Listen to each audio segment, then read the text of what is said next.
ঈশানচন্দ্রের লেখা জাম গাছ গল্পটি আমি পাঠ করে শোনাচ্ছি। রাত্রে প্রচণ্ড ঝড় হয়ে গিয়েছে। সেক্রেটারিয়েট বিল্ডিংয়ের লনের জাম গাছটা সেই ঝড়ে উপড়ে পড়েছে। ভোরে মালি দেখতে পেল গাছটার নিচে একজন মানুষ চাপা পড়ে আছে। মালি ছুটতে ছুটতে চাপরাশির কাছে গেল। চাপরাশি ছুটতে ছুটতে ক্লার্কের কাছে গেল। ক্লার্ক ছুটতে ছুটতে সুপারিনটেন্ডেন্টের কাছে গেল। সুপারিনটেন্ডেন্ট ছুটতে ছুটতে বাইরের লনে এলো। দেখলেন ঝড়ে উপড়ে পড়া গাছের নিচে যে মানুষটি চাপা পড়ে আছে তার চারদিকে বেশ ভিড় জমেছে। একজন ক্লার্ক আক্ষেপ করে বলল, আহা, এই জাম গাছে কতই না ফল ধরত। আর একজন ক্লার্ক তাকে মনে করিয়ে দিল, আর এর জাম কি রসেই না ভরপুর ছিল। তৃতীয় ক্লার্কটি বলল, ফলের মৌসুমে আমি ঝোলা ভর্তি করে এই ফল নিয়ে যেতাম, আর আমার বাচ্চারা কত আনন্দেই না এই জাম খেত। মালি গাছের নিচে চাপা পড়া মানুষের দিকে ইশারা করে বলল, আর এই মানুষ? হ্যাঁ, এই মানুষ। সুপারিনটেন্ডেন্ট খুব চিন্তায় পড়লেন। একজন চাপরাশি জিজ্ঞেস করলো, জানি না এ বেঁচে আছে না মরে গেছে। অন্য একজন চাপরাশি বলল, বোধহয় মারাই গেছে। এত ভারী গাছ কোমরের উপর পড়লে কি মানুষ বাঁচতে পারে? গাছের নিচে চাপা পড়া মানুষ বেশ রুক্ষস্বরে বলল, না, আমি বেঁচে আছি। একজন বিস্ময় প্রকাশ করে বলল, আরে বেঁচে আছে।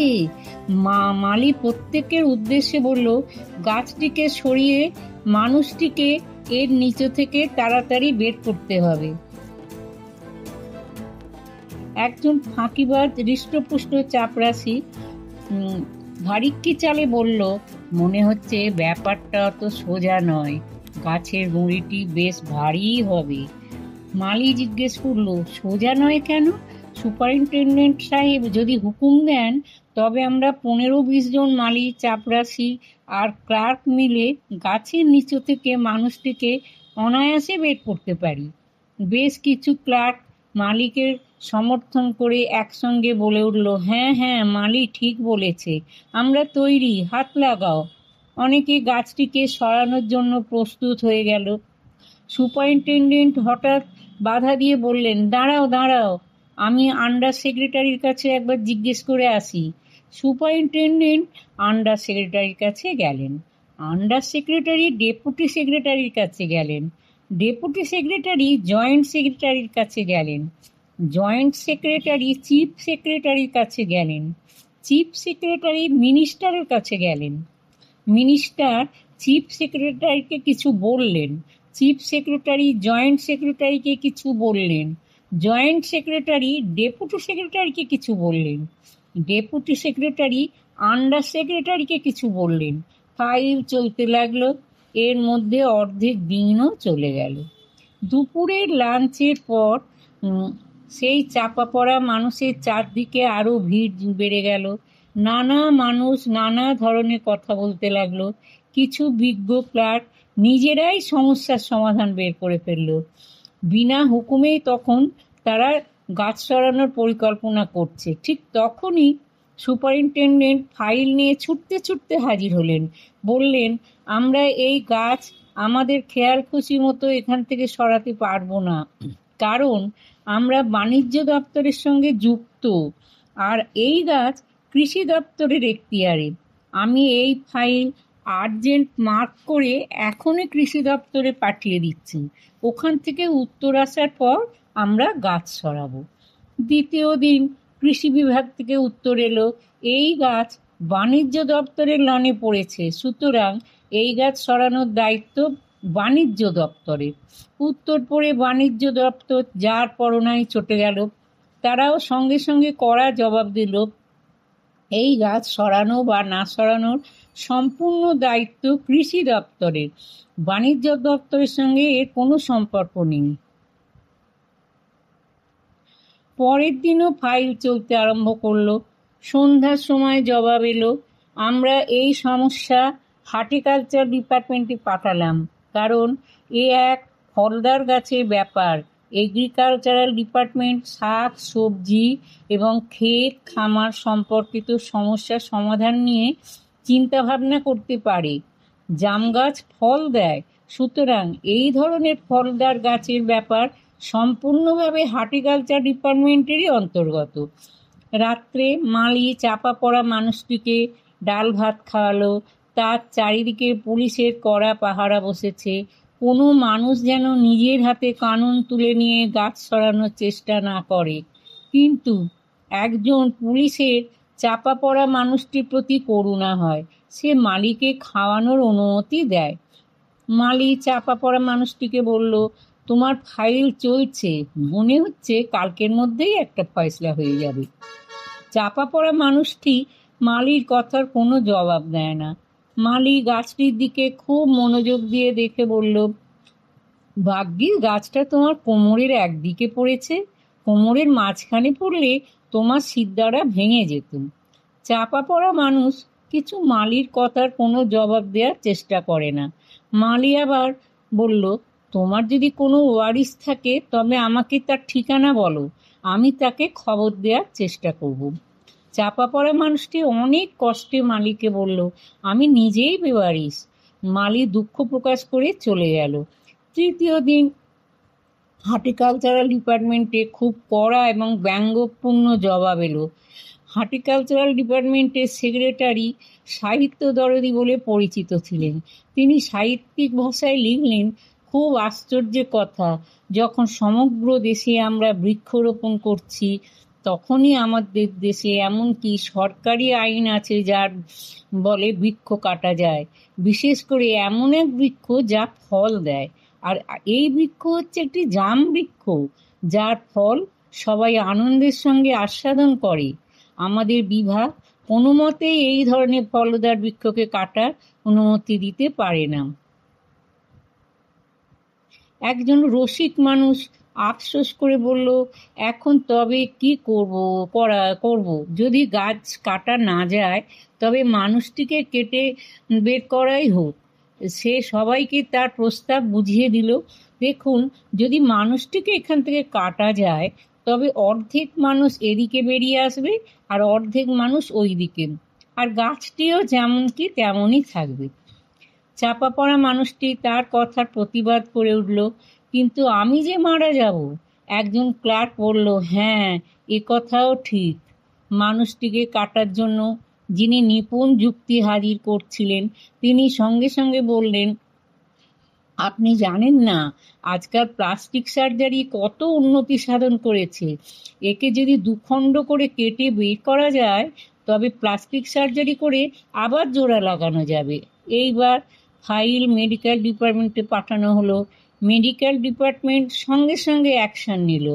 যেদিন তাদের ডিপার্টমেন্টে ফাইল পৌঁছলো তার পরদিনই তারা ওই ডিপার্টমেন্টের যোগ্যতম প্লাস্টিক সার্জনের কাছে পাঠিয়ে দিল। সার্জেন খুঁটিয়ে খুঁটিয়ে চাপা পড়া মানুষটির স্বাস্থ্য, রক্তচাপ, নাড়ির গতি, হার্ট এবং লাংস পরীক্ষা করে এক রিপোর্ট লিখলেন। হ্যাঁ, প্লাস্টিক অপারেশন হতে পারে এবং অপারেশন সফলও হবে, তবে মানুষটি মারা যাবে।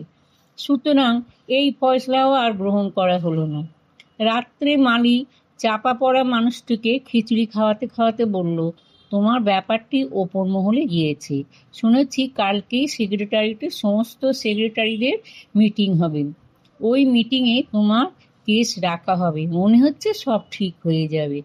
চাপা পড়া মানুষটি বুক ভরে নিঃশ্বাস নিয়ে ধীরে ধীরে বলল, জানি আমাকে হয়তো অস্বীকার করবে না, কিন্তু তোমার কাছে যখন খবর আসবে তখন আমি পুড়ে ছাই হয়ে যাব।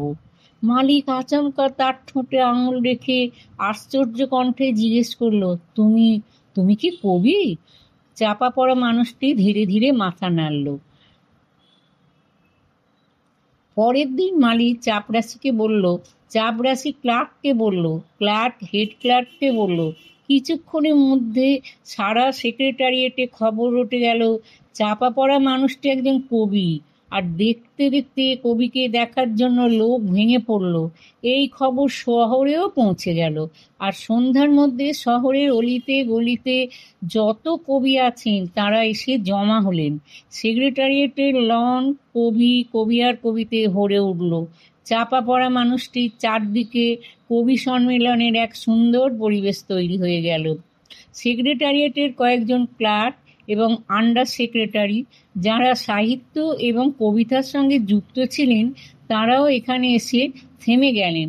কয়েকজন কবি চাপা পড়া মানুষটিকে তাদের কবিতা এবং দোহা শোনাতে শুরু করলেন, আর কয়েকজন ক্লার্ক তাকে তার নিজস্ব কবিতা সম্পর্কে আলোচনা করতে বললেন। চাপা পড়া মানুষটি যে একজন কবি এই খবর যখন সেক্রেটারিয়েটের সাব কমিটিতে পৌঁছলো তখন তারা রায় দিলেন চাপা পড়া মানুষটি একজন কবি, সুতরাং তার ব্যাপার ফয়সলা করতে হর্টিকালচার বা এগ্রিকালচার দপ্তর করতে পারে না।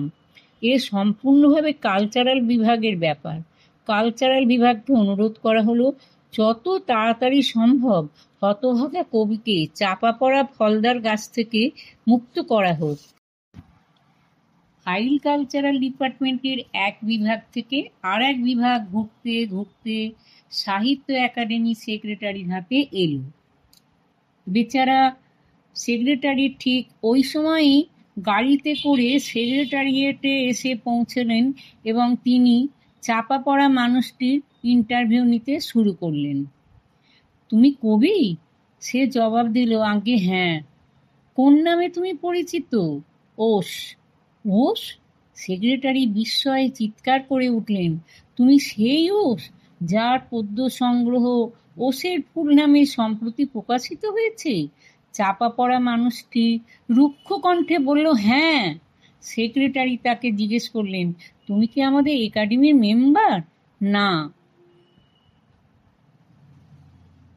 সেক্রেটারি বললেন, আশ্চর্যের কথা, এত বড় কবি ওসের ফুলের লেখক আমাদের একাডেমির সদস্য নয়। আহা, কি ভুল হয়ে গিয়েছে আমার। কত বড় কবি, অথচ কি অন্ধকারের নিচে নাম চাপা পড়ে আছে। আজ্ঞে, নাম চাপা পড়ে নেই, আমি স্বয়ং এক গাছের নিচে চাপা পড়ে আছি। দয়া করে আমাকে এখান থেকে তাড়াতাড়ি মুক্ত করুন। এক্ষুনি করছি বলে সেক্রেটারি তখনই নিজের দপ্তরে রিপোর্ট করলেন। পরের দিন সেক্রেটারি ছুটতে ছুটতে এলেন, বললেন, নমস্কার, মিষ্টি খাওয়াও। আমাদের সাহিত্য একাডেমি তোমাকে কেন্দ্রীয় শাখার সদস্য করে নিয়েছে, এই নাও তোমার সদস্যপত্র। চাপা পড়া মানুষটি বেশ কঠোরতার সঙ্গে তাকে বলল, আমাকে তো আগে এই গাছের নিচে থেকে বের করুন। খুব ধীরে ধীরে তার নিঃশ্বাস প্রশ্বাস বইছিল। তার চোখ দেখে মনে হচ্ছিল সে খুব কঠিন অসুখ আর দুঃখের মধ্যে পড়েছে। সেক্রেটারি বললেন, এ ব্যাপারে আমার করার কিছুই নেই, আমি যা করতে পারি তা করে দিয়েছি। তুমি যদি মারা যাও তবে তোমার স্ত্রীকে পেনশন দিতে পারি, তবে আবেদন করলে তার একটা ব্যবস্থা হতে পারে। কবি থেমে থেমে বলল, আমি বেঁচে আছি, আমাকে বাঁচিয়ে রাখুন। সরকারের সাহিত্য একাডেমি সেক্রেটারি হাত কচলাতে কচলাতে বললেন, মুশকিল কি জানো, আমার দপ্তর শুধুমাত্র কালচারের সঙ্গে যুক্ত। গাছ কাটাকাটির ব্যাপার তো আর দোয়াত কলমে হয় না, কুড়ুল কাটারির সঙ্গে এর গভীর সম্পর্ক। আমি ফরেস্ট ডিপার্টমেন্টে আর্জেন্ট লিখে দিয়েছি। সন্ধ্যার সময় মালি এসে চাপা পড়া মানুষটিকে বলল, কাল ফরেস্ট ডিপার্টমেন্টের লোক এসে গাছ কেটে দেবে আর তুমিও বেঁচে যাবে। মালি খুব খুশি ছিল। চাপা পড়া মানুষটির শরীরে আর কুলোচ্ছিল না।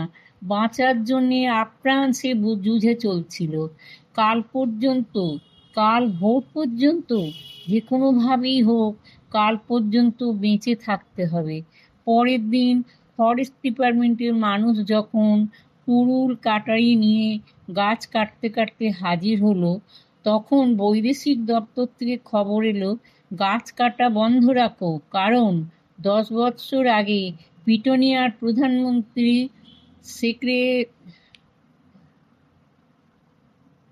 সেক্রেটারিয়েটের লনে এই গাছ লাগিয়েছিলেন। এখন যদি এই গাছ কাটা হয় তবে পিটোনিয়া সরকার অসন্তুষ্ট হতে পারেন। একজন ক্লার্ক চিৎকার করে বলল, কিন্তু একজন মানুষের জীবনে প্রশ্ন যে জড়িত।